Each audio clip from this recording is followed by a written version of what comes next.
Olá, meu nome é Marinilce Santos, eu sou professora do Departamento de Biologia Celular e do Desenvolvimento do ICB da USP e hoje nós vamos abordar alguns aspectos básicos sobre microscopia. O microscópio é um instrumento que nós utilizamos para visualizar estruturas que nós não conseguimos visualizar a olho nu. Existem diferentes tipos de microscópios e diferentes tipos de técnicas que podem ser utilizadas para observar tecidos, células, estruturas intracelulares, moléculas. E a imagem obtida a partir da microscopia é muito importante para o estudo da biologia celular, assim como também experimentos biofísicos, bioquímicos são importantes. Então, é importante nessa aula que nós entendamos os princípios básicos da microscopia, como as amostras são preparadas, ou pelo menos como a maioria das amostras é preparada, e também que nós comecemos a nos familiarizar com as imagens que são apresentadas em aula. Não é à toa que uma aula de introdução à microscopia, ela é apresentada para vocês no início de um curso de biologia celular, porque ao longo desse curso várias imagens vão ser mostradas para vocês, utilizando diferentes tipos de microscopia, e é importante que vocês comecem a se familiarizar com essa informação para poder aproveitar melhor o conteúdo de cada aula. Então, aqui nesse slide eu estou mostrando para vocês um conjunto de imagens que foram obtidas utilizando diferentes técnicas de microscopia, tanto microscopia de luz quanto microscopia eletrônica. E para alguém que não tem familiaridade nenhuma com microscopia, essas imagens poderiam compor uma obra de arte, porque existe muita beleza nessas imagens. Mas eu vou projetar as mesmas imagens ao final da aula com a esperança de que nós consigamos obter muito mais informações a partir dessas imagens do que nós conseguimos agora no início da aula. Bem, então vamos lá. O microscópio, como eu já falei, ele é um instrumento que nos permite observar objetos ou estruturas que nós não conseguimos observar a olho nu. Aqui vocês estão vendo um esquema de um microscópio óptico comum, um microscópio de luz. E para que essa observação seja possível, o microscópio ele possui um sistema óptico composto por lentes que aumentam a imagem do objeto. Nós vamos aprender também que o grau de detalhamento dessa imagem ampliada pode ser bastante diferente de um microscópio para o outro. Então, os métodos em microscopia que são mais utilizados são a microscopia de luz, também conhecida como microscopia fotônica ou óptica, e a microscopia eletrônica. Na microscopia óptica, a imagem ela vai se formar a partir de raios luminosos que formam um feixe de luz que atravessa a amostra, ou estrutura, ou espécime, né? A gente pode utilizar diferentes nomes para aquela amostra que é atravessada pela luz. E a imagem, então, vai trazer uma série de informações a respeito daquele material. Na microscopia eletrônica, ao invés de um feixe de luz, o que nós temos é um feixe de elétrons atravessando essa amostra. E aí a imagem que se forma, ela vai se formar a partir da interação entre os elétrons e os componentes dos tecidos ou células que estão sendo observados ali no microscópio eletrônico. Mas antes de abordar as partes mais importantes do microscópio óptico ou do microscópio eletrônico, nós temos que abordar um conceito, que é o poder de resolução e o limite de resolução. Então, o que é o poder de resolução de um microscópio? Basicamente, ele é a medida da capacidade do microscópio de oferecer detalhes a respeito de um objeto. Então, quanto maior o poder de resolução de um microscópio, melhor vai ser a imagem, melhor definida, eu vou conseguir diferenciar, né, pequenas partes daquele objeto através daquela imagem muito detalhada. Aqui à direita nós temos como exemplo um objeto que, uma vez ampliado, ele está gerando duas imagens diferentes. Por quê? Porque instrumentos diferentes foram utilizados aqui para ampliar essa imagem. Microscópios diferentes. Então, se um microscópio com baixo poder de resolução é utilizado, eu observo essa imagem como um objeto único. Se um microscópio com um alto poder de resolução é utilizado, na verdade, eu observo que aquele objeto é composto por dois objetos separados, né? Duas partículas separadas. Então, esse alto poder de resolução permitiu que eu enxergasse que aquilo que eu pensava que era um objeto único, na verdade, é composto por duas partículas.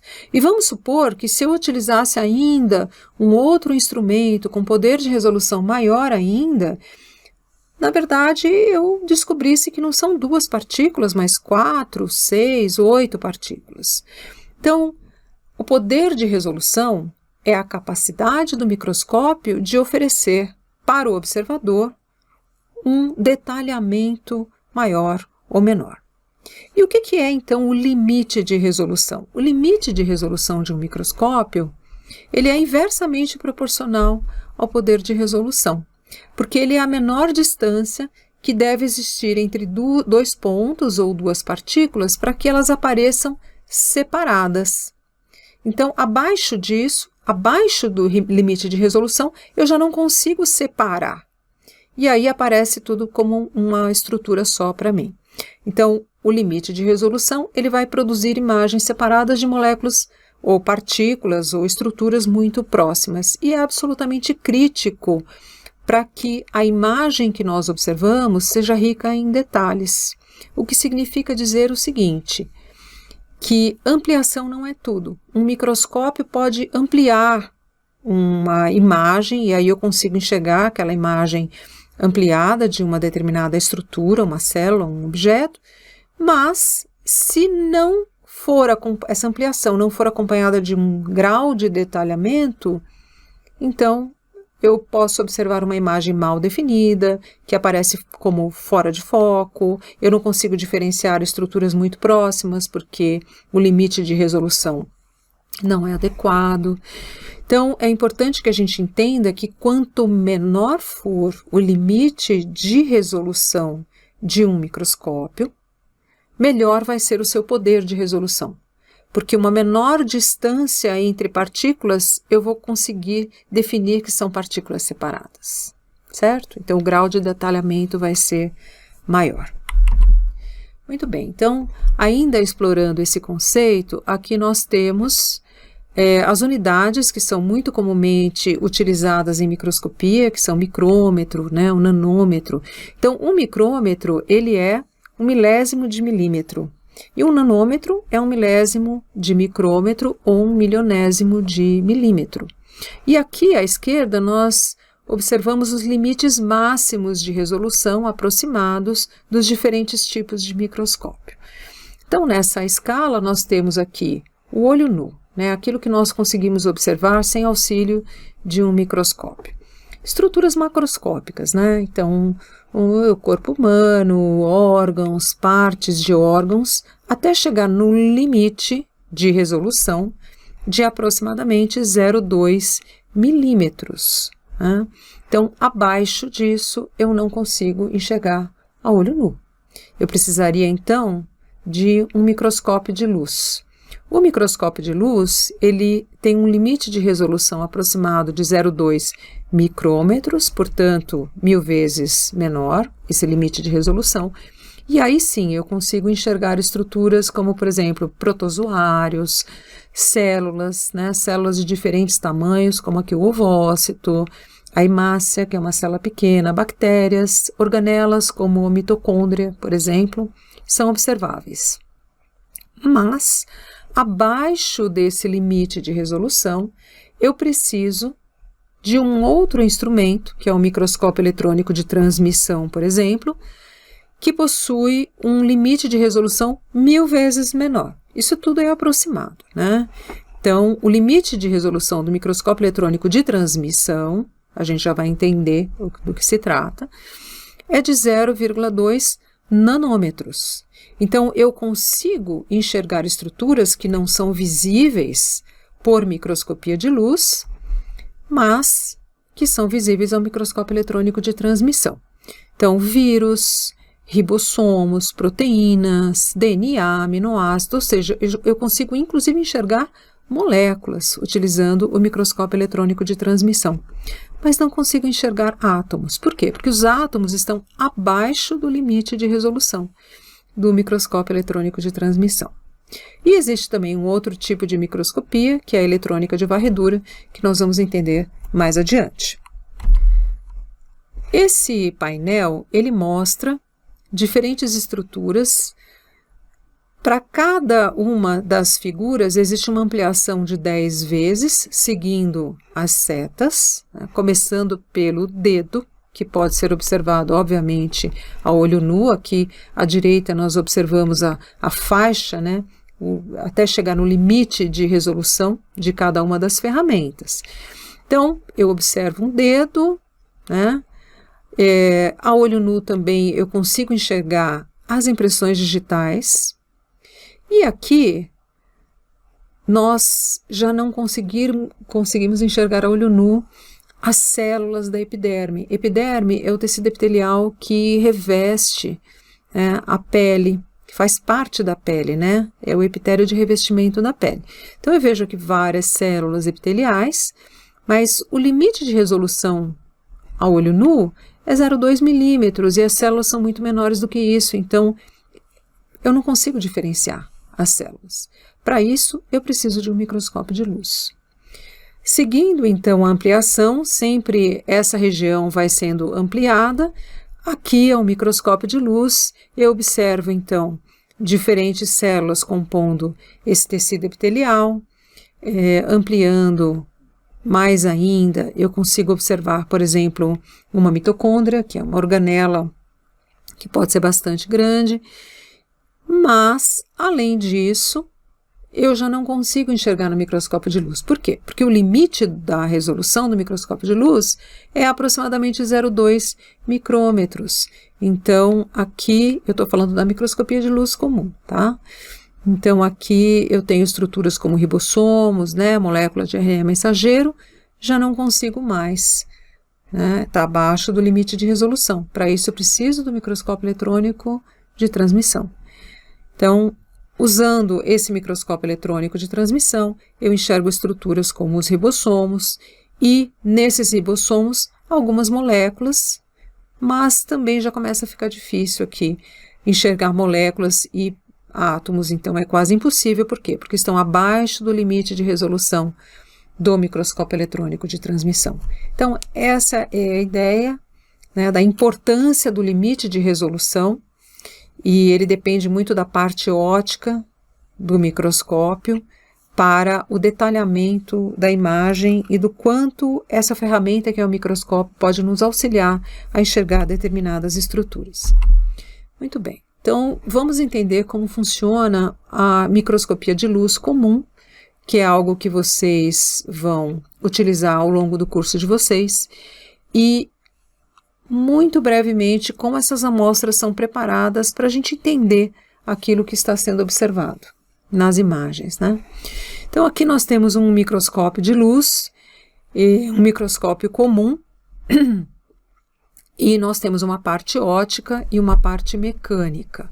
Então, na parte óptica, nós temos uma lâmpada que emite a luz, essa luz é refletida por um espelho, e ela vai passar por um sistema de lentes que vão não apenas focar essa luz, formando um feixe luminoso bastante direcionado que vai atravessar a amostra, e essa seria a função da lente condensadora, né? Então, a lente condensadora é essa primeira que justamente ela foca essa luz que é emitida pela lâmpada, formando um feixe, e esse feixe vai atravessar a amostra que está aqui posicionada na platina do microscópio. E a imagem, ela vai se formar então com auxílio da lente objetiva e da ocular. e aqui o observador, né, observando então a imagem que é obtida, ampliada e com detalhamento. O limite de resolução, ele depende tanto da objetiva, né, da abertura numérica das objetivas, quanto do comprimento de onda da luz. Mas a objetiva, ela é uma parte muito importante do poder que compõe o poder de resolução de um microscópio. E geralmente o microscópio ele tem várias objetivas, então nós podemos selecionar a objetiva mais adequada dependendo do aumento que nós queremos observar. Então nós podemos selecionar uma objetiva de 4 vezes, 10 vezes, 20 vezes, 40 vezes, 60 vezes, 100 vezes, né? São as objetivas mais comumente utilizadas. Em geral, a gente gira o canhão e escolhe a objetiva que quer utilizar para observar a estrutura. Então, existe uma ampliação da imagem, tanto pela objetiva quanto pela ocular. E se ainda, além do olho nu, for utilizada uma câmera que vai projetar essa imagem para uma tela de computador, uma ampliação adicional pode ser realizada. Então, a olho nu, quando não tem essa ampliação adicional, em geral, para calcular o aumento, nós multiplicamos o aumento da objetiva pelo aumento da ocular. Isso é tantas vezes a gente está vendo aumentada uma determinada amostra, né? Mas esse aumento pode, então, ser ainda intensificado com o auxílio de outras ferramentas. Bom, aqui nós temos exemplos de imagens obtidas a partir da microscopia de luz de cortes histológicos. Bom, o que é isso? Nós acabamos de dizer que a luz atravessa a amostra ou espécime que nós estamos observando. Isso significa que se essa amostra for muito espessa, a luz não vai atravessar. Então, é necessário que seja posicionada na platina do microscópio uma amostra suficientemente fina, transparente, né? Um preparado especial para que nós possamos retirar o máximo de informações a respeito daquele tecido ou daquele órgão, né? Do que quer que nós estejamos observando ali no microscópio. E isso, então, é obtido através da preparação histológica, né? E nós vamos falar um pouquinho a respeito disso mais adiante. Então, esse é um microscópio muito parecido com o que vocês utilizarão em sala de aula. Aqui nós temos, ao longo do curso, né? Aqui nós temos, então, a base do microscópio, que é onde a luz, a fonte de luz está. Então, a luz é projetada para a lente condensadora, que está aqui localizada. É possível regular, né, a intensidade dessa luz. Aqui nós temos a platina do microscópio, onde é posicionada uma lâmina de vidro contendo, então, o corte do tecido, que vai ser atravessado por essa luz. Aqui nós temos o canhão com as diferentes objetivas, então esse canhão tem 4 objetivas, cada uma com um aumento diferente, uma abertura numérica diferente, e aqui as oculares. Então nós já vimos que existe uma ampliação da imagem, tanto nas objetivas quanto nas oculares, né? E a parte mecânica do microscópio, ela é composta pela platina, pelo chariot, que é essa peça que posiciona a lâmina de vidro na platina. Então, ela prende a lâmina de vidro na platina e ele é movimentado por esses controles aqui na lateral, né? Então, esses controles, eles movimentam esse chariot para frente, para trás, para a esquerda e para a direita, de maneira que nós podemos explorar a lâmina em diferentes regiões do corte histológico, né? Sempre com a lâmina posicionada na platina. E existe também aqui na lateral o controle de foco do microscópio. Basicamente, esse controle de foco, ele aproxima ou afasta a lâmina da objetiva.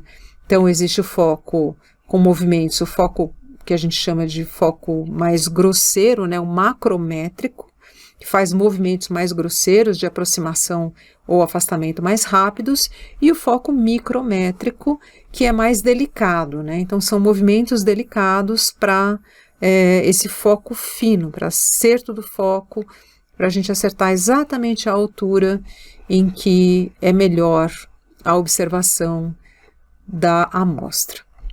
Aqui um controle da intensidade de luz desse microscópio e o botão de liga e desliga. Então, basicamente, esse é um microscópio comum de luz.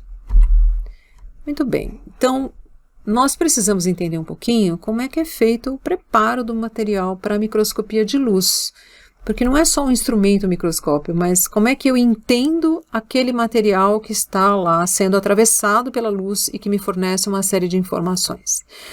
Bom, a primeira coisa que nós precisamos entender é que esse material, eu estou falando aqui basicamente de um material biológico, né?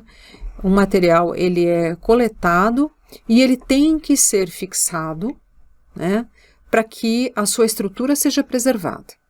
Daí é feito todo um processamento que envolve desidratação, a diafanização, que é transformar esse material, né, essa amostra, conferir a ela um certo grau de transparência. Aí essa amostra é incluída num meio sólido, a princípio líquido, né? Mas aí depois solidifica, forma-se um bloco que pode ser cortado, e então cortes finos são estendidos numa lâmina, são corados, e aí sim eles poderão ser levados ao microscópio para observação, né? Então, juntamente com a ferramenta microscópio, técnicas envolvendo a melhor fixação, a melhor coloração para finalidades diferentes foram sendo desenvolvidas aí ao longo do desenvolvimento tecnológico, né? Muito bem, então aqui nós temos algumas imagens ilustrativas desse processo que eu vou descrever brevemente, mas entendam que ele não é a única maneira de conduzir. Eu já vou mencionar algumas variações aí que podem acontecer. Então, aqui nós temos fragmentos de órgãos que foram coletados aí, vamos supor que seja uma biópsia de um paciente. Esse material precisa ser fixado numa solução fixadora, né? A mais comumente utilizada é o formol numa concentração de 4%. E o que é que o fixador faz? Ele preserva e ele estabiliza esse material. Então, ele impede que as enzimas proteolíticas presentes no tecido degradem aquele material, né? O material fica preservado para posterior visualização. E é importante que esse fixador haja muito rápido, né, de maneira que aquilo que nós observamos ao microscópio seja o mais próximo possível daquilo que acontece mesmo, ou qual é a estrutura natural daquele tecido, né, que está sendo observado. Então, é importante que os fragmentos não sejam muito grandes, porque senão a fixação vai demorar muito tempo para acontecer, o fixador pode não penetrar corretamente naquele material e aí ele não fica bem preservado. Então, fragmentos pequenos, né, mergulhados com controle de pH, de temperatura, né, de tempo, numa solução fixadora. Ok, então essa é a primeira parte.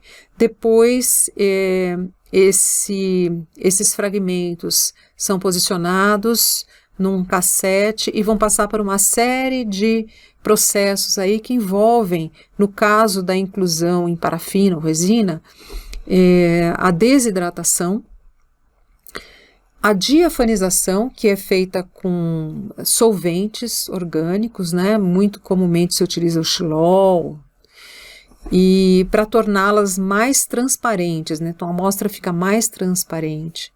E também para fazer a transição, né, para a inclusão em parafina. Parafina é muito utilizada.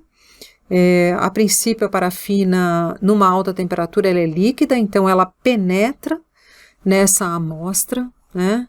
E ela vai substituindo ali o solvente, né? Vai penetrando.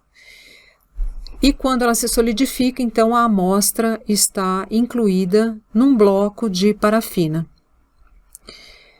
Ao invés de parafina, muitas vezes se utiliza resina, né? Existem diferentes tipos de resina aí que podem ser utilizados, que são também líquidas a princípio, e depois que polimeriza, tornam-se sólidas e podem ser submetidas ao corte. Então aqui nós temos como exemplos blocos de parafina com as amostras incluídas, ainda não coradas. Esses blocos, eles são posicionados num instrumento denominado micrótomo. O micrótomo rotatório, no caso, né? Ele tem uma navalha, então nós posicionamos esse bloco no micrótomo. Essa navalha, então, ela é uma navalha de aço, ela vai cortar fatias muito finas, né? De micrômetros, sei lá, 10 micrômetros, 5 micrômetros, 7 micrômetros, né? Desse bloco. E essas fatias, então, elas serão estendidas em lâminas de vidro. E após o posicionamento desses cortes em lâminas de vidro, esse meio de inclusão, né, a parafina, vai ser removido, esse material vai ser corado, uma lamínula de vidro vai ser posicionada sobre esse corte e será feito aqui um meio, né, de selamento, vai ser utilizado para que a lamínula fique protegendo esse corte corado sobre a lâmina de vidro. Então, basicamente, depois que o corte está estendido na lâmina, ele passa por uma desparafinização, uma hidratação, porque os corantes são hidrofílicos, então, na etapa da coloração, já houve uma hidratação, e aí a cobertura com a lamínula de vidro para proteger o corte e o selamento. Então aqui à direita nós temos dois exemplos, né, de um mesmo corte, mas com duas colorações diferentes. Por quê? Porque existem diferentes tipos de coloração, existem diferentes tipos de corante, existem corantes que têm afinidade por estruturas ácidas e outros por estruturas básicas, existem corantes que se ligam com maior afinidade a determinadas estruturas do tecido do que outras. Então aqui no exemplo nós estamos vendo um corte de pele, nós vemos aqui a epiderme, né, as diferentes células epiteliais da pele ali, e a derme, que é composta por um outro tipo de tecido, e nós vemos aqui essas estruturas mais arredondadas, são núcleos de células da derme. Então, essa coloração é hematoxilina e eosina, que é muito comum, né, um corante ácido e um corante básico. E ao lado, nós observamos o mesmo corte, numa altura diferente, né, com outro tipo de coloração, que é o tricrômico de Mallory.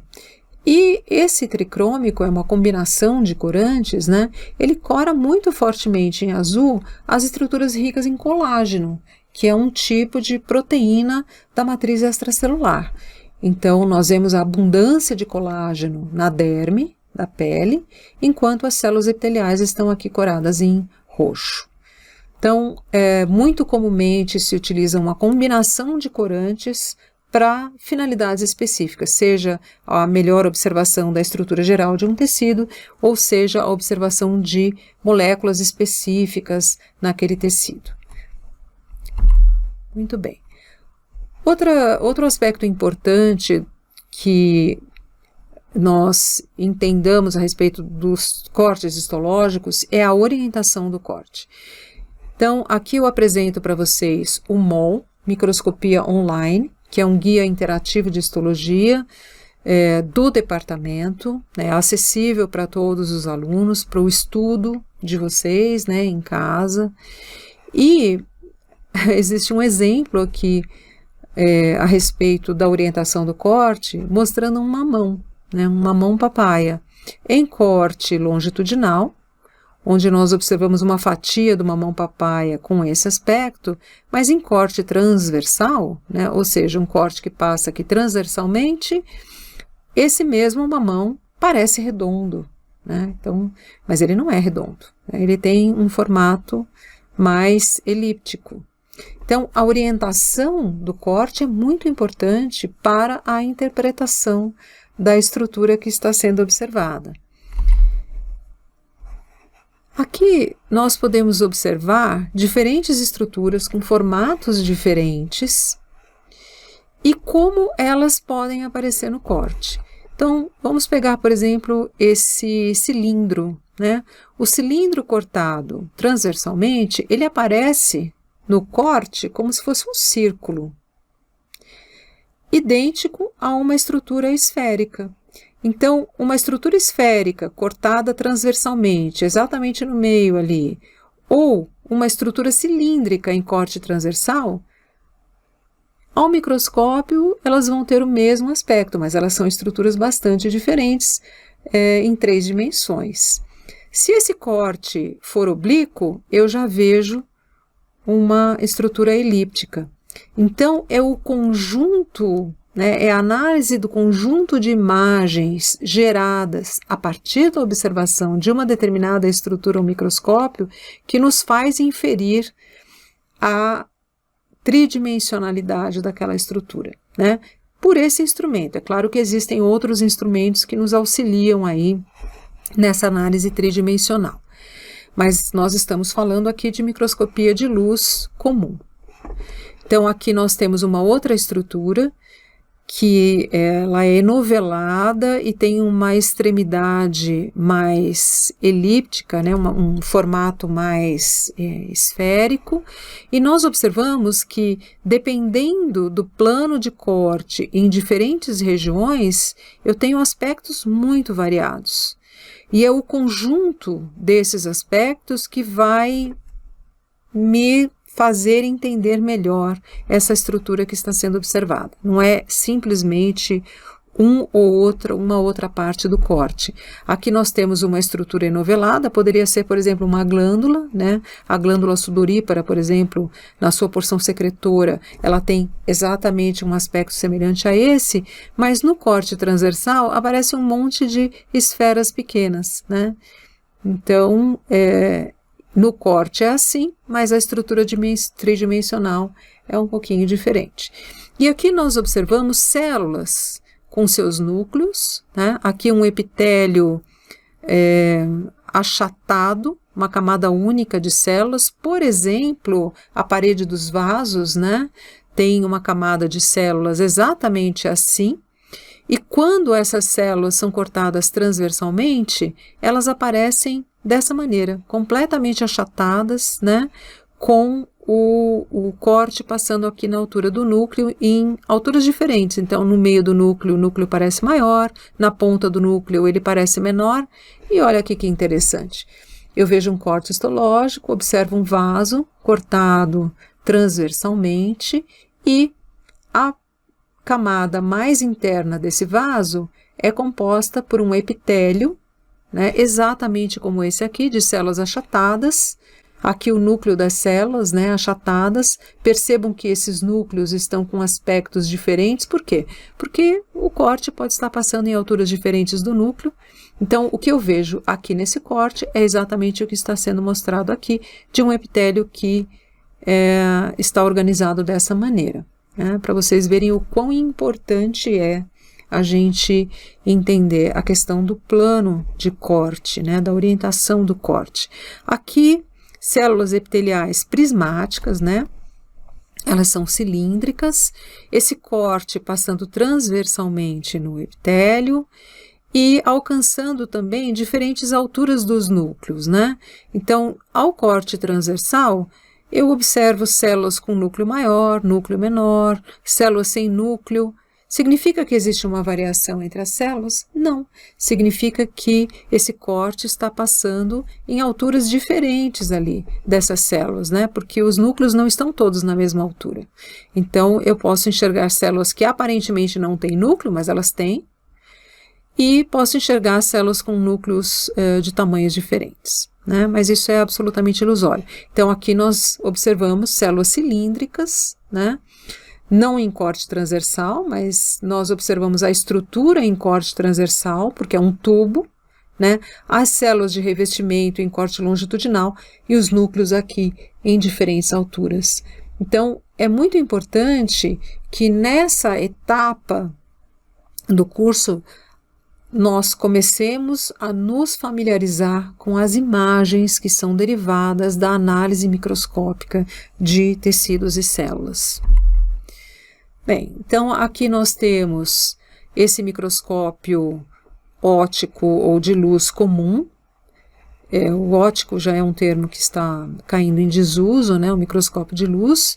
A amostra nós já vimos que é um corte histológico corado, estendido numa lâmina de vidro que vai ser atravessada por um feixe de luz, né? Então a lâmpada, o espelho, né, que reflete, aqui aquelas lentes, a condensadora, objetiva, ocular. Então essa imagem vai se formar ampliada aqui para ser observada pelas oculares, ou, como eu já mencionei, por uma câmera, né, um computador, etc. Bom, mas esse microscópio, ele também pode ser invertido, né, para observação de células vivas, células que não foram fixadas, ou células fixadas também. Mas o microscópio invertido, ele tem essa vantagem de permitir a observação de células que não morreram, não são células vivas. Então, nesse caso do microscópio invertido, que também é um microscópio de luz, nós temos a iluminação aqui na parte superior, ele é invertido, né? E esse feixe de luz, ele também atravessa a amostra. Que tipo de amostra? Bom, muito comumente, nós colocamos aqui nesse microscópio placas de Petri com células sendo cultivadas. Então, existe aqui um meio líquido de cultura de células ou frascos de cultura. E essas células sendo cultivadas, então, nessas placas ou frascos. As objetivas estão abaixo da platina e não acima. Lembrem-se que é um microscópio invertido, e a imagem, então, ela vai ser ampliada, né, pela objetiva, pela ocular, chegando até o observador. Existem os botões, os mesmos botões para mover, né, essa amostra na platina, para focar, etc. e tal. Apenas o microscópio é invertido, permitindo, então, a observação dessas células que estão crescendo muito frequentemente no fundo da placa, mas muitas vezes também são células em suspensão e nós conseguimos observar nas amostras em meio líquido. Então essa microscopia é bastante utilizada para quem trabalha com cultura de células. E aí essas células não estão coradas, né? E as células não coradas, elas são transparentes, elas são difíceis de visualizar. Então, para que a gente consiga enxergar detalhes dessas células, utiliza-se com muita frequência alguns tipos de microscopia, por exemplo, a microscopia de contraste de fase, né? E outras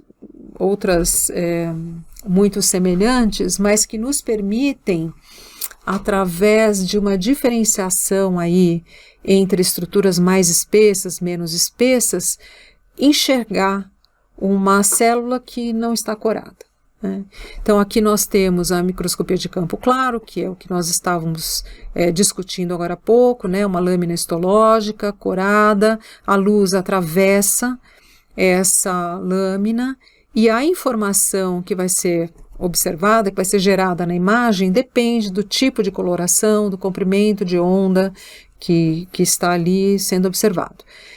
Na microscopia de contraste, nós temos, por exemplo, a microscopia de contraste de fase, né? Então eu tenho aqui uma célula, percebam que não é um corte histológico, né? Uma célula que está, por exemplo, numa placa de Petri, sendo cultivada, é uma célula viva, não corada, e essa luz, então, penetra nessa amostra e a imagem gerada, né, claro que isso depende de filtros ali nesse microscópio, ela é diferente né, em tons mais claros ou mais escuros. Em geral, a gente enxerga tudo em tons de cinza, né, cinza mais claro, cinza mais escuro, mas ela depende da luz passar por regiões mais espessas, menos espessas, pelo núcleo, por um determinado grupo de organelas. Então a imagem aparece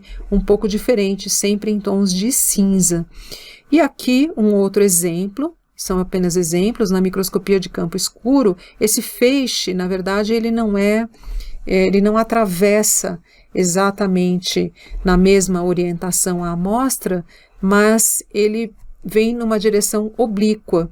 E muitos dos feixes de luz, na verdade, eles não trazem informação nenhuma, né, gerando um campo escuro. Eles não estão passando através da célula, enquanto outros vão atravessar essa célula e gerar uma informação. Então aqui nós temos a microscopia de campo escuro, em que ao redor da célula não se enxerga nada, mas a célula brilha, né? Então exemplos, né, de uma mesma célula observada de diferentes maneiras. Aqui o campo claro, né, uma célula viva, um fibroblasto em cultura. Aqui o contraste de fase. Então lembrando que essa luz atravessando a célula, ela passando por regiões mais ou menos espessas, regiões que têm uma concentração de determinadas organelas, né, o próprio núcleo, ela gera aspectos diferentes, sempre em tons de cinza, né? Então eu consigo enxergar essa célula em muito maior detalhe do que utilizando o campo claro. E aqui o campo escuro, né? Então nenhuma informação praticamente fora da célula, e na célula então a maneira como a luz atravessa essa célula me fornece uma série de informações diferentes. Muito bem, então aqui nós temos uma microscopia de células vivas em que nós temos fibroblastos migrando numa placa de Petri, e essa técnica é uma técnica que nós denominamos time-lapse, né? O time-lapse é uma tomada de fotomicrografias em diferentes intervalos de tempo. Por exemplo, aqui no caso, a cada 10 minutos foi tirada uma fotomicrografia ao longo de 12 horas, e aí depois um vídeo é confeccionado a partir destas fotos que foram tiradas ali em intervalos de tempo regulares. E nós observamos então que ao longo desse período as células vão migrando. Isso aqui é microscopia de contraste de fase, então eu consigo observar detalhes importantes aí dessas células vivas, inclusive células se dividindo, membrana, né, projeções de membrana e tudo isso através da microscopia de contraste de fase. É claro que para manter as células vivas ao longo de 12 horas é preciso que haja nesse microscópio invertido, não basta que ele seja invertido, tem que ter ali uma câmara incubadora em que haja um controle de atmosfera para as células respirarem, um controle de temperatura, né, de pH. Então tudo isso é importante para que as células se preservem saudáveis ao longo dessas 12 horas e possam ser então observadas. Muito bem. Um outro tipo de microscopia que é bastante utilizado em biologia celular é a microscopia de fluorescência. Então aqui nós temos um corte histológico, né, observado ao microscópio de fluorescência. E o que acontece, né? A microscopia de fluorescência ela se baseia no fato de que existem moléculas fluorescentes que elas absorvem luz num determinado comprimento de onda e elas emitem luz num outro comprimento de onda diferente, né, mais longo.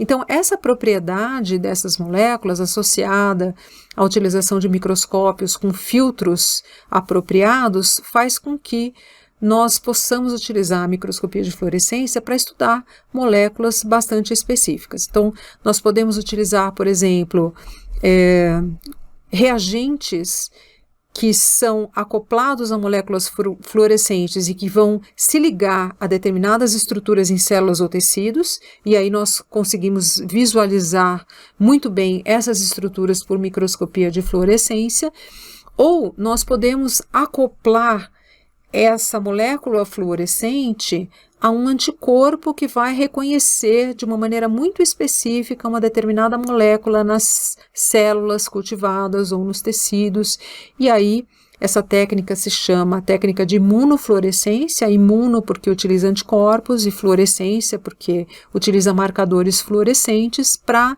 estudar a função, a localização, a distribuição dessas moléculas nos tecidos. É uma técnica amplamente utilizada, não precisa ser somente fluorescência, a gente pode utilizar diferentes marcadores, não é o tema dessa aula, mas é importante que vocês entendam que essa é uma ferramenta importante, né? Então aqui à direita nós temos diferentes tipos de moléculas fluorescentes que são utilizadas para essa finalidade, né?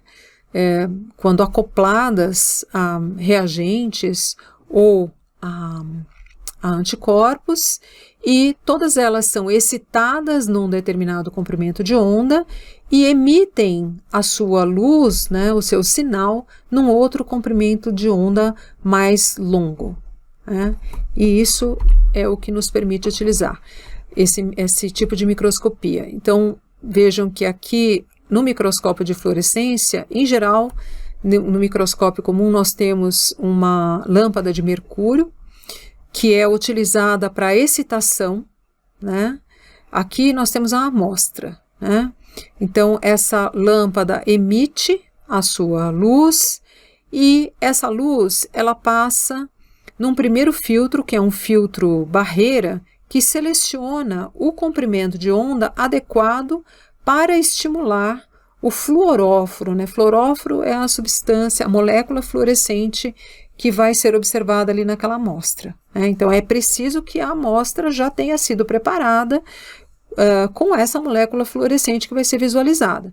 Então a gente seleciona o comprimento de onda através de filtros, né? Só deixa passar o comprimento de onda adequado para excitar o fluoróforo que está aqui nessa amostra, e aí, né, essa molécula vai emitir, né, ela vai fazer a sua emissão de luz num comprimento de onda diferente. Aqui nós temos uma espécie de um espelho que ele também faz parte dessa seleção do sinal de emissão, porque ele reflete um determinado comprimento de onda, enquanto ele permite a passagem de um outro comprimento de onda, que é o mais interessante para a nossa visualização. E existe um outro filtro barreira aqui, antes de chegar na ocular, que novamente vai impedir a passagem de toda a informação que não seja especificamente a emissão de luz daquela molécula fluorescente, né? Então, eu utilizo dois filtros, novamente repetindo, um que seleciona o comprimento de onda para a emissão e o outro para a excitação, desculpa, e o outro que seleciona o comprimento de onda para a emissão. De maneira que o sinal que chega aqui para o observador, ele é um sinal bastante selecionado, mostrando exclusivamente aquela fluorescência que foi emitida pelo fluoróforo, num fundo escuro, e esse sinal aparece de uma maneira muito brilhante. Então, facilita muito a visualização de todos os aspectos relacionados a essa estrutura que está sendo observada, certo? Então, a microscopia de fluorescência tem sido bastante útil na biologia celular.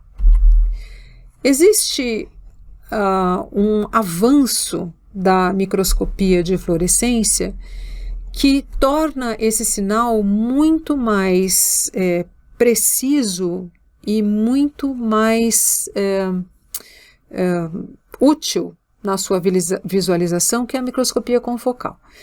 Então, como é que funciona um microscópio confocal? Bom, primeiramente, nós não temos uma lâmpada de mercúrio, mas uma fonte de laser. Então, existem diferentes tipos de laser que alcançam, né, diferentes comprimentos de onda e que fazem a excitação dessas substâncias fluorescentes que estão na amostra. Então, nós temos aqui o laser, a fonte de laser, e aqui a amostra, né?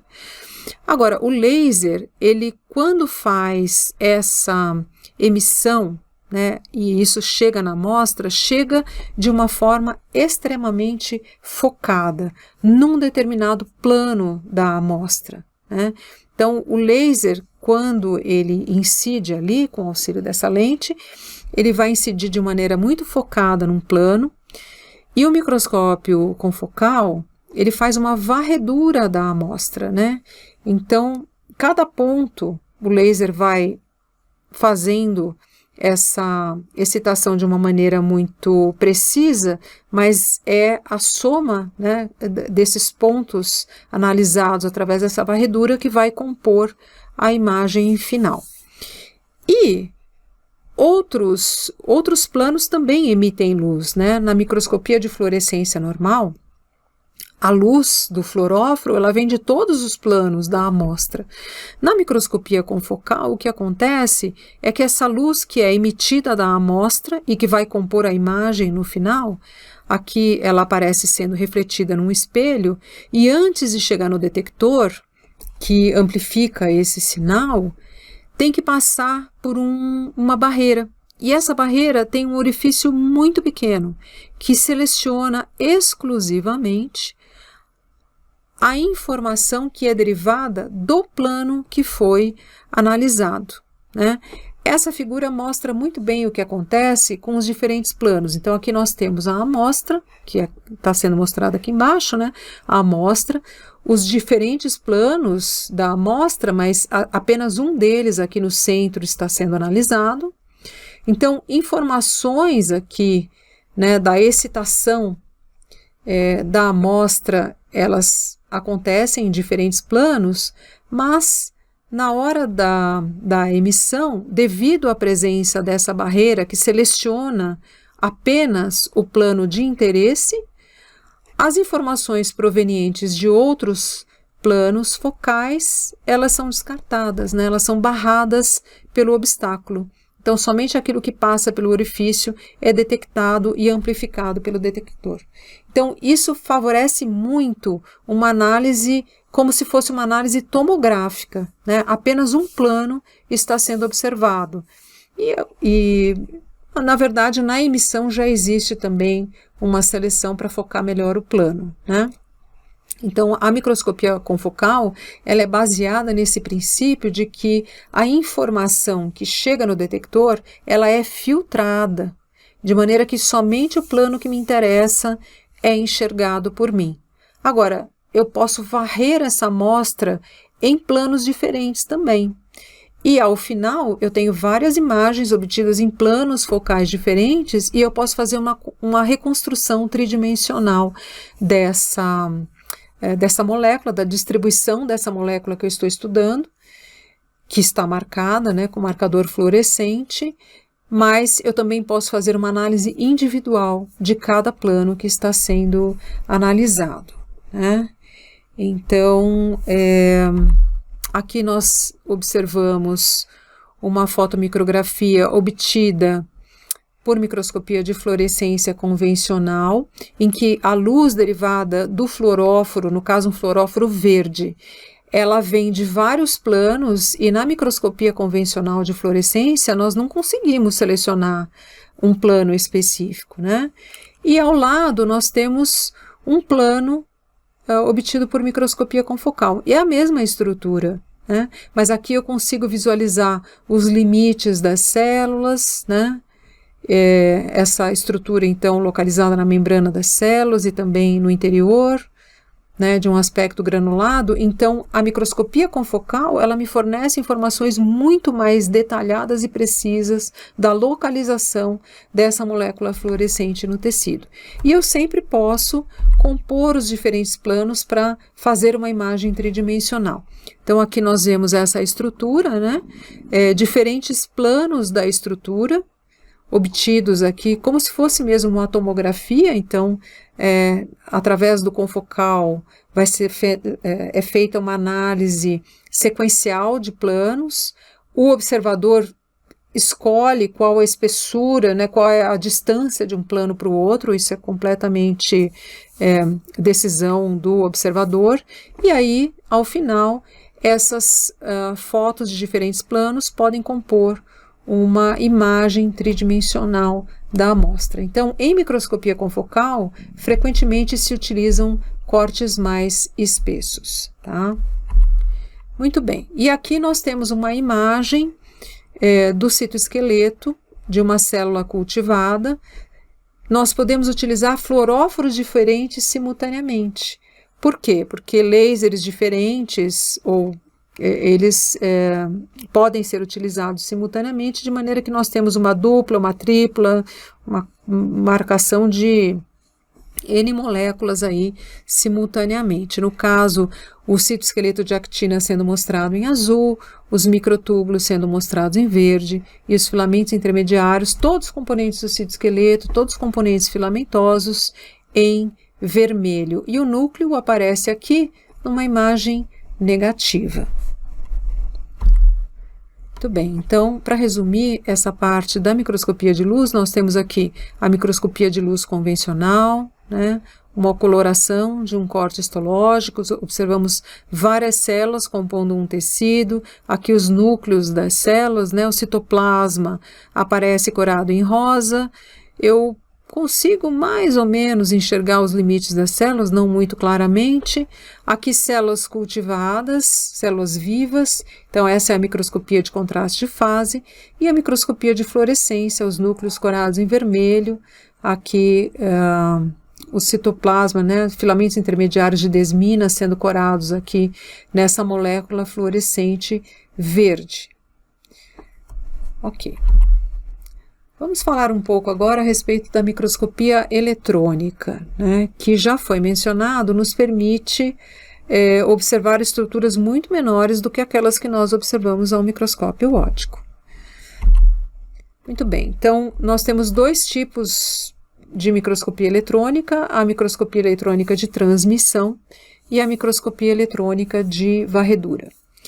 Aqui é um esquema muito resumido da diferença existente entre esses dois tipos. Nós temos uma amostra, né? Aqui o feixe de elétrons ao invés do feixe de luz, e na microscopia eletrônica de transmissão esse feixe vai atravessar a amostra de maneira que a imagem, conforme já foi mencionado, ela vai ser derivada da interação dos elétrons com as estruturas, as moléculas aí que compõem a amostra. E na microscopia eletrônica de varredura, o que vai acontecer é que esse feixe não atravessa, né? Mas ele, de uma certa maneira, reflete aquilo que está na superfície da amostra. Então vamos entender como é que isso acontece. Aqui nós temos duas fotomicrografias, uma obtida por microscopia eletrônica de transmissão, em que nós temos um corte e nós observamos esse corte ultra fino, né, ao microscópio eletrônico de transmissão. As imagens derivadas da microscopia eletrônica, elas são sempre em tons de cinza, mais claro, mais escuro, preto, né? Então, nós observamos estereocílios na superfície de uma célula. E aqui, então, esses estereocílios ao microscópio eletrônico de transmissão e num aumento diferente, né? Um pouco maior aqui no caso, os mesmos estereocílios sendo observados pelo microscópio eletrônico de varredura, que nos permite uma análise da superfície, ele não nos permite visualizar aquilo que está no interior da estrutura, mas dá uma ideia de tridimensionalidade, porque esse feixe de elétrons ele vai varrendo a superfície, né, e vai coletando informações da superfície, de maneira que nós temos esse aspecto de luz e sombra que dá uma sensação de tridimensionalidade. Muito bem. Então, o microscópio eletrônico de transmissão, ele funciona, ele tem algumas semelhanças de funcionamento com o microscópio de luz, embora, é claro, nós estejamos falando não da luz, mas de um feixe de elétrons. Então, existe aqui esse tubo, né, essa coluna do microscópio. Nos microscópios convencionais, ela tem mais ou menos aí uns 2 metros, né, de altura. Aqui no topo existe um vácuo, né, no interior dessa coluna e do canhão. Os elétrons, eles são gerados pelo aquecimento de um filamento metálico, geralmente de tungstênio, né, no vácuo.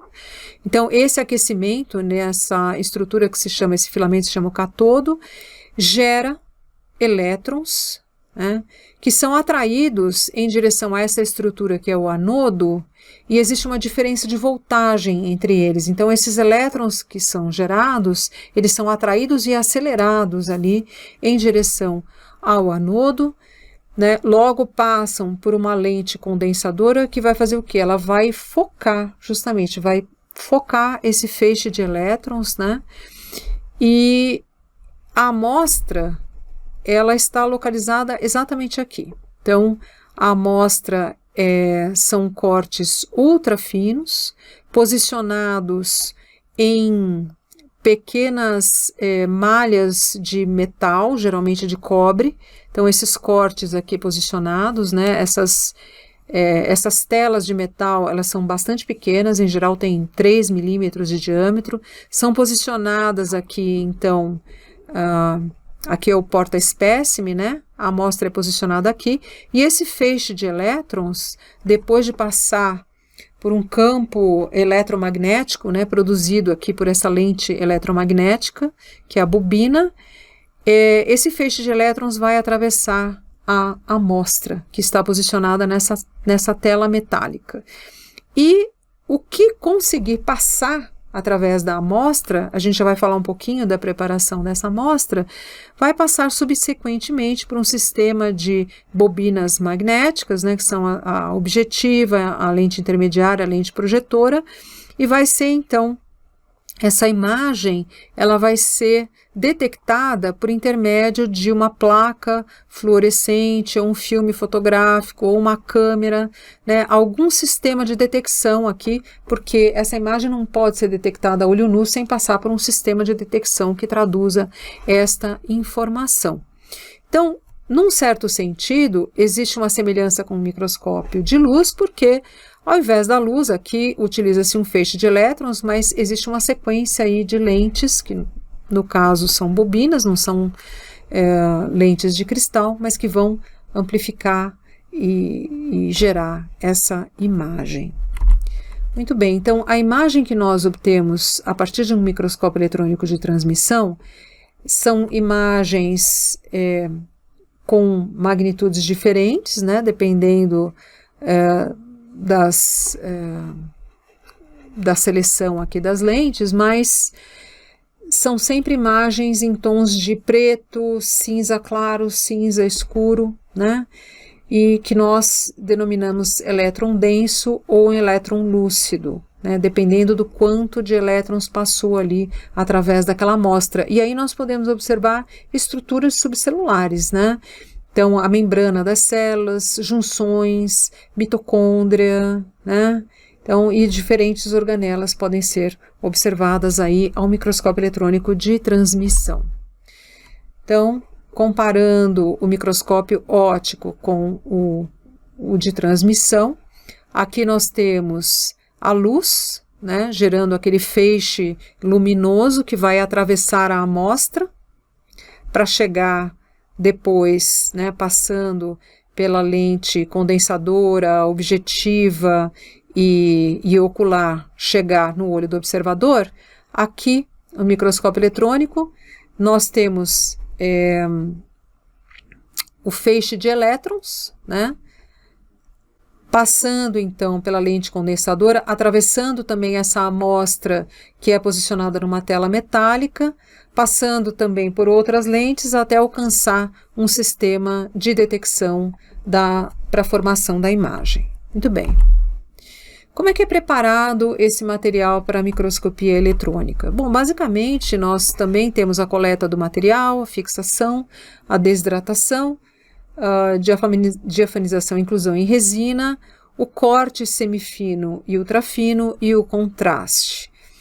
Parece a preparação feita para microscopia óptica, mas tudo é muito mais crítico na preservação desse material para microscopia eletrônica, né? A começar pela coleta do material e escolha dos fixadores. Então, fragmentos muito pequenos, são mergulhados em solução fixadora. Muito comumente aldeídos são utilizados, então o glutaraldeído e o tetróxido de ósmio, que dá um certo contraste, principalmente para membranas, para estruturas lipídicas, são utilizados, né?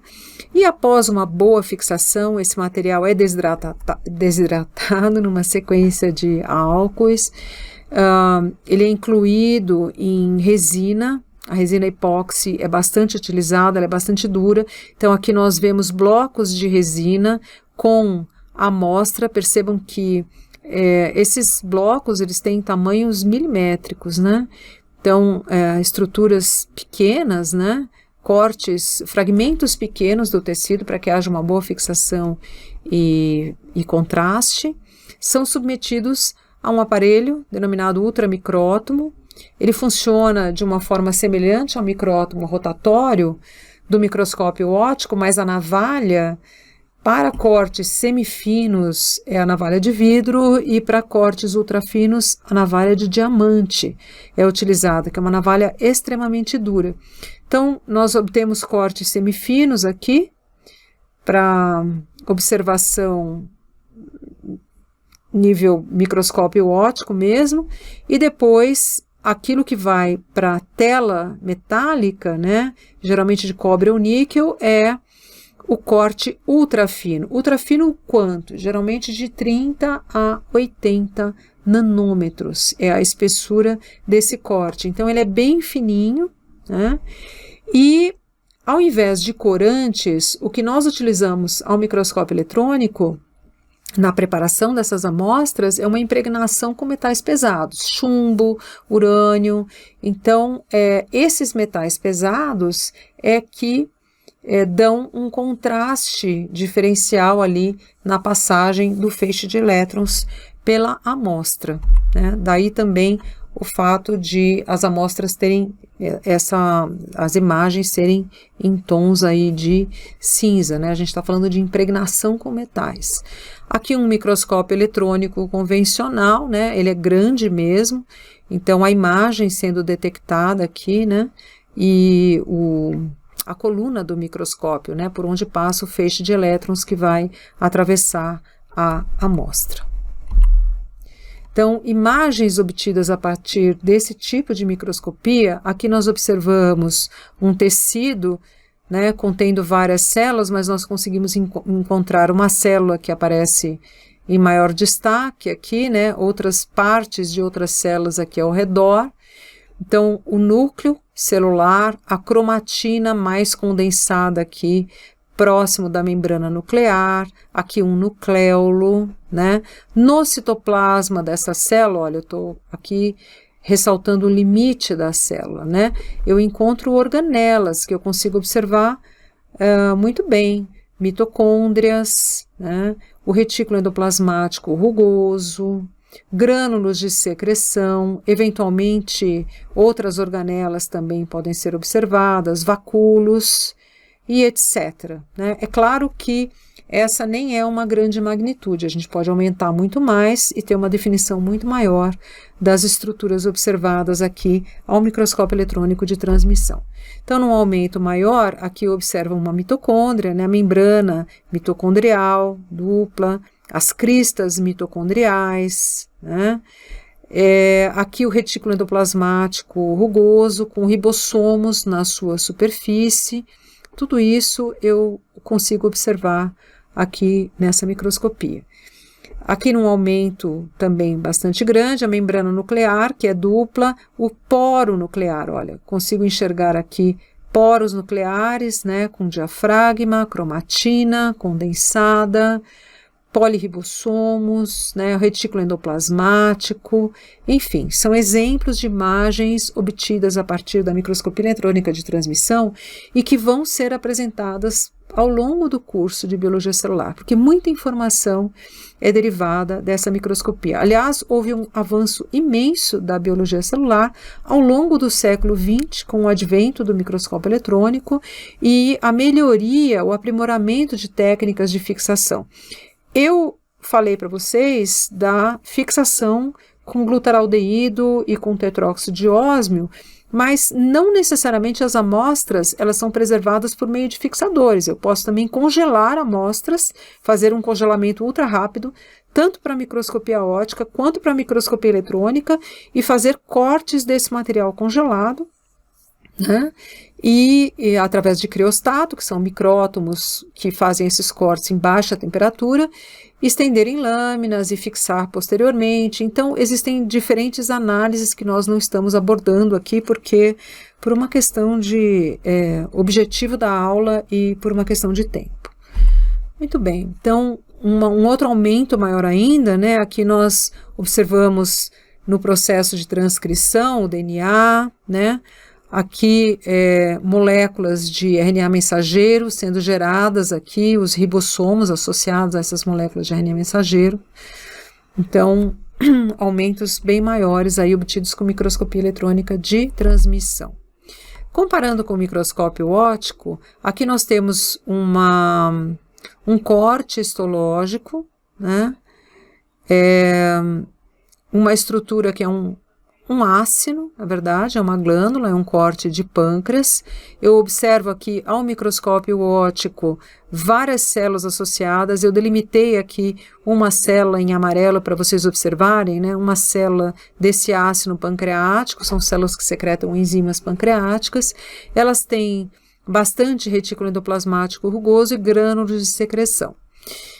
Então, o que nós observamos ao microscópio óptico? A estrutura do ácino, o arranjo das células, como foi utilizado mais de um corante, esse corante que cora nessa cor rósea mais forte, a base das células, ele tem uma grande afinidade pelo RNA presente nos ribossomos do retículo endoplasmático rugoso. Aqui os grânulos de secreção já coram um pouco menos, mas nós conseguimos visualizar grânulos, mas não com uma grande definição. Novamente, estamos falando daquela questão do limite de resolução, né?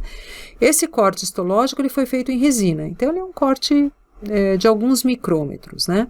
Aqui um esquema dessa célula mostrando então o acúmulo, né, de retículo endoplasmático rugoso na base, e o acúmulo de grânulos de secreção no ápice da célula, que está sendo mostrado aqui. E ao microscópio eletrônico, nós vemos algo muito parecido com aquilo que está no esquema, né? Então, os grânulos de secreção, aqui a parte apical da célula, e o núcleo da célula, mitocôndrias, né, outras organelas, e a quantidade enorme de retículo endoplasmático rugoso, que ao microscópio óptico eu só consigo enxergar pela afinidade dessa estrutura, dessa organela, pelo tipo de corante que foi utilizado, que é um corante básico que tem afinidade aí pelo RNA. Tá? Num outro exemplo, nós temos aqui vilosidades intestinais. Então, a superfície do intestino é toda irregular, né? Tem essas projeções, que são as vilosidades, que tem um aumentam bastante a superfície, né? A área de superfície. Existe um revestimento epitelial com células cilíndricas. Então, num aumento menor, ao microscópio de luz e coloração pela hematoxilina e eosina, eu observo as vilosidades, né, os núcleos das células, né, algumas células aqui mais clarinhas, mas sem grandes detalhes. Utilizando uma objetiva mais potente e que me permite um limite de resolução menor, né, quer dizer, eu enxergo melhor estruturas em maior detalhe, eu consigo observar essa porção que está contida aqui no retângulo, mostrando então esse epitélio colunar, né, uma camada só de células, os núcleos das células, e aqui a borda das células aparece para mim mais corada. Eu percebo que existe alguma coisa aqui, mas ao microscópio óptico eu não consigo enxergar muito bem o que é. Ao microscópio eletrônico, focalizando exatamente essa região, nós observamos que essa borda, que nós chamamos de borda em escova, ela é constituída por microvilosidades. Então, são projeções da membrana apical dessas células, né, com formato de dedos, portanto são vilosidades, né, como são microscópicas, estão na superfície das células, são microvilosidades, que são especializações dessas células, né? Então aqui eu tenho uma definição muito maior da constituição dessas estruturas que ao microscópio óptico eu não consigo visualizar em detalhe. Isso aqui é microscopia eletrônica de transmissão. Muito bem, mas às vezes ao microscópio eletrônico de transmissão nós podemos nos enganar, porque nós estamos observando um corte muito fino de células ou de um tecido, né? E conforme nós já discutimos, a orientação do corte é muito importante. Então, um corte de uma estrutura ele tem que ser cuidadosamente analisado para que nós possamos imaginar como é a estrutura tridimensionalmente. E muitas vezes nós podemos nos enganar com a imagem. Então, a tomografia eletrônica ela nos permite fazer uma reconstrução tridimensional de uma imagem ou de uma estrutura, né, através de várias imagens que são obtidas, como uma tomografia mesmo, né, para que a gente possa fazer a reconstrução e entender a estrutura tridimensional. Aqui é um exemplo de mitocôndria em divisão, que em diferentes planos ela não sugere isso, né? Nós poderíamos, por exemplo, nesse plano aqui, pensar em 2 mitocôndrias pequenas, aqui em 3 mitocôndrias, né?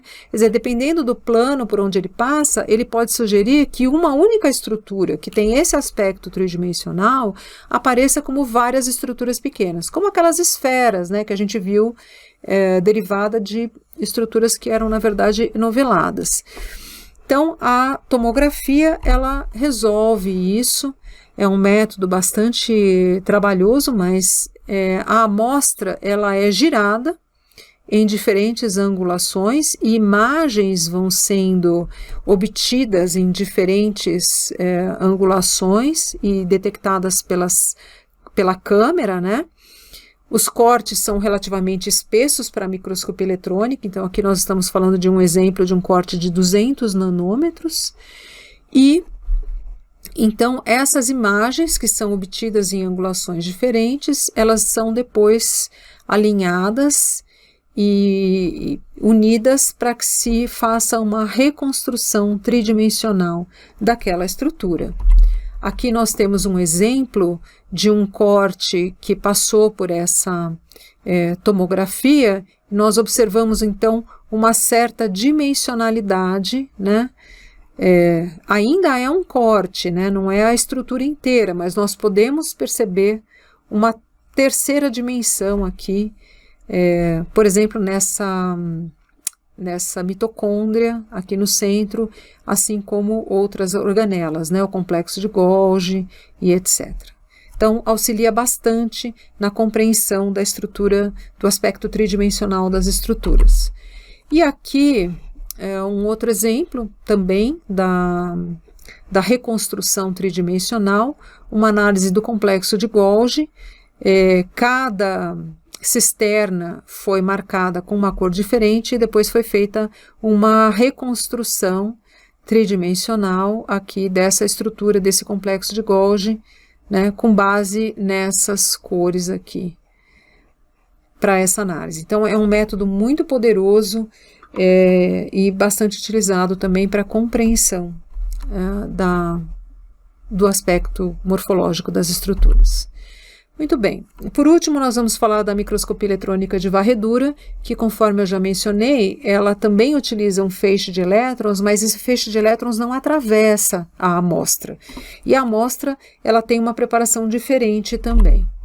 Então, o microscópio eletrônico de transmissão, ele também possui essa coluna, né, é necessário o vácuo aqui no interior, nós temos aqui os elétrons sendo gerados no catodo, temos o anodo, então um feixe de elétrons é gerado, ele é acelerado, né, existem bobinas, a lente condensadora que concentra esse feixe de elétrons, e uma série de lentes aí até esses elétrons chegarem na amostra. Percebam que aqui a amostra ela fica localizada aqui embaixo, né?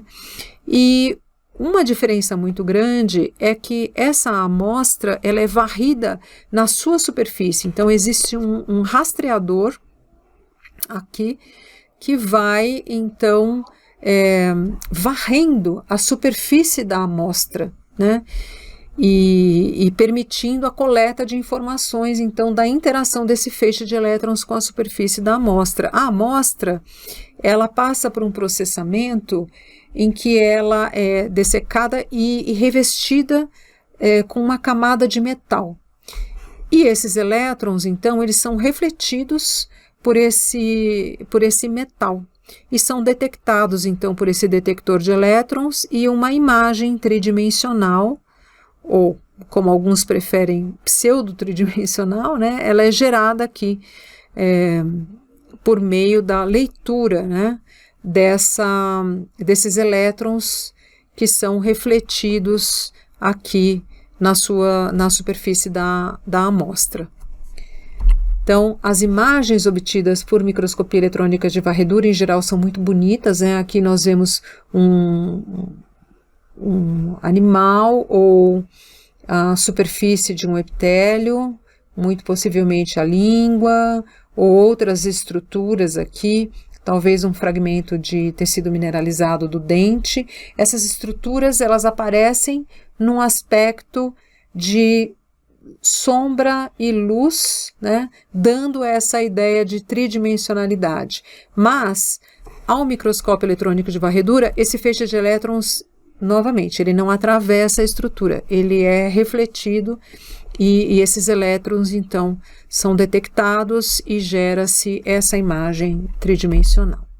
Então, aqui um exemplo de um microscópio eletrônico de varredura que é excelente, ele tem uma resolução não tão boa quanto o microscópio eletrônico de transmissão, mas ele permite essas imagens muito informativas a respeito de células, de tecidos, de pequenos animais que sejam observados aí na sua superfície. Bem, então chegando ao final da aula, eu disse que mostraria novamente as imagens, as mesmas imagens que eu projetei no início da aula, e gostaria de imaginar que todos estão agora obtendo mais informações a respeito dessas imagens do que tinham no início da aula. Então vamos lá, olha, eu posso dizer que essa imagem, esta daqui, né, são obtidas por microscopia de luz, né? São preparações de tecidos com colorações diferentes. Então aqui eu tenho um tipo de combinação de corantes, eu observo uma glândula, só para curiosidade de vocês, né? É uma glândula sebácea, né? Aqui os ductos de glândulas aqui na pele, aqui nós temos novamente a superfície do intestino com aquele bordo em escova, foi feita uma coloração especial para muco, então células que secretam muco ficam muito bem coradas por essa técnica. Aqui uma outra técnica, esses são neurônios, né? Então aqui o corpo celular do neurônio, né? Os prolongamentos dos neurônios, então os dendritos, né? Todos visualizados com uma técnica que é um tipo de impregnação das células neuronais e mostra muito bem esses processos neuronais. Aqui nós temos a microscopia de fluorescência, né, uma molécula fluorescente marcando aqui o núcleo das células, né, de algumas células, enquanto outras células aí tem um núcleo marcado em azul.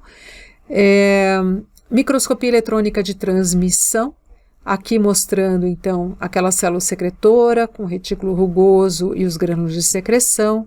Aqui um outro aspecto, mostrando o núcleo de uma célula, membrana nuclear, cromatina, mitocôndrias, o complexo de Golgi, né? Ribossomos soltos no citoplasma. Então, tudo isso sendo visualizado pela microscopia eletrônica de transmissão e a microscopia eletrônica de varredura, mostrando aqui fibras colágenas na matriz extracelular e células, né, no interior dessa matriz extracelular. Então, eu espero que essa aula tenha sido uma boa introdução ao tema microscopia, técnicas mais específicas de localização e visualização, localização de moléculas, estruturas e visualização de células poderão ser abordadas ao longo do curso com tópicos mais específicos da biologia celular. Muito obrigada.